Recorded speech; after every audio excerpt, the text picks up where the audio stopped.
Everyday Superpower, where we talk game, relationships, body language, dating, human dynamics, everything in between, yeah?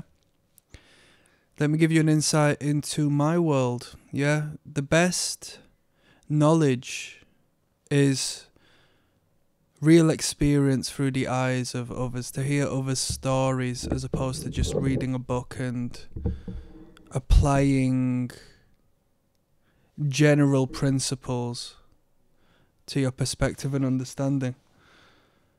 I mean, first and foremost is your own personal experience. It doesn't get better than that. So let me tell you about mine. Yes, we've done a few videos on the tests women will do upon you, especially on your first date, second date, third. Do you expect to go on a date with a woman and her not test you? It's not going to work like that. She's not naive, and her unconscious brain needs to test your boundaries to know as to whether she's going to continue seeing you or where she is going to go, where she is going to categorize you, you know? So let me tell you, I went on a date and we passed, seeing her again 2 days time. So went on a date.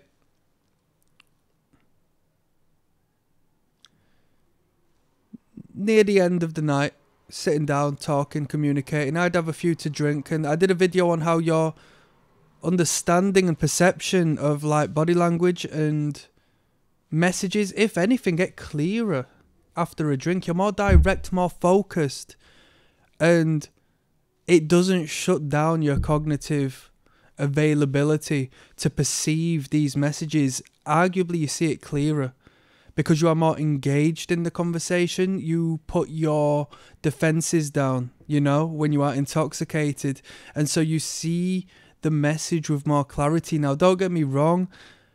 Your response might not necessarily be as sharp as what it could be if you were completely sober, but it doesn't diminish the knowledge you have in your head and your perception of what is. You're still not going to make silly mistakes. So I had a few to drink. It's near the end of the night. Now, she talks about a particular film. She's seen a film, and I haven't seen the film, but she referenced an actor in that film, and I cracked a joke because I've seen the role the lead actor plays in this film, and oh, yeah. He's got that funny haircut in that. Because he does have a funny haircut in the film. I mean, it's a sign of the times, the haircut, the hairstyle. But it is quite unique for that particular actor to say, oh, yeah, that's a funny haircut. And she heard that as, well, she clearly heard that as a potential of me feeling a little insecure towards this actor. Because he's a good-looking actor. He's in good shape and whatnot, but come on.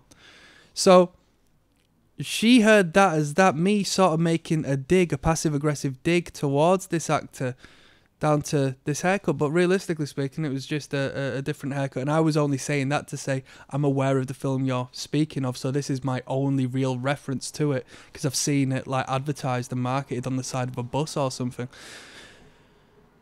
So she acted quite defensive. Clearly she had a crush on this guy, like a teenage crush. She's not a teenager, obviously, but you know, her child came out. Because this actor has been acting for a substantial amount of time, more than likely, from when she was younger. I heard her child come out when she got a little defensive of the fact of me quite simply just saying it was a comical haircut. Oh, he's blah, blah, blah, blah. And then threw an odd curveball in within so many seconds after. Oh, he's sexy. He's sexy. And there's nothing wrong with that. Come on, you could be in a marriage for 10 years with a woman. Do you think she's going to shut off finding other men attractive? Come on. A lot of men feel like that should be the way, but they live in la-la land. It's not the case. You should be aware and understanding and comfortable with that. Because as long as you don't care, you're fine. So she said that to further try and probe me, right? And quite simply, that realistically is all there was to it. But I thought I would reference it to you lot to showcase how subtle these things can be, but when you are aware of reactions and tones of voices and vocal inflections and hearing the child manifest through an abrupt and odd manifestation of their character and how they speak, it all makes sense, and you can say, oh, I just spoke to your child there and your child was hurt. Your inner child was hurt at the idea of me potentially indirectly disrespecting this Hollywood superstar. And you've had to try and throw another ball at me to see if I would take the bait when you said that this man was sexy. Hey, he's in good shape. Do you know what I mean? And you know what I mean? I even agreed with her. She said he was sexy, and I can't remember what I said along the lines. I said, he looks half decent in that, doesn't he? Hey, I'm on your side. Don't you worry about it. You know what I mean? So we passed that test to the degree where, you know, I got another date with her. So make of that what you will, but it's just a showcase that these things are very subtle, and when you clock onto them, they're very clear. Okay? She needed to double check to ensure I wasn't a jealous man. Some women say, oh, I like a little bit of jealousy and all this and that. Yeah, because it makes them feel wanted, but it gives them the upper hand. You should be so self-confident and so aware of your value and so certain of who you are that you know that no men really compete with you, and it's the natural order. If a man was to take your woman from you, then hey, so be it. You know, as long as there's no kids involved, that's just the law of the jungle, and she wasn't worth your time anyway. You know what I mean? You're so valuable that there's tenfold of more quality women than her anyway. So that's the way the world works, eh? So I just thought I'd put you onto a little bit of game, a little bit of indirect game about my stories and what I get up to. That was something that stood out to me. All right?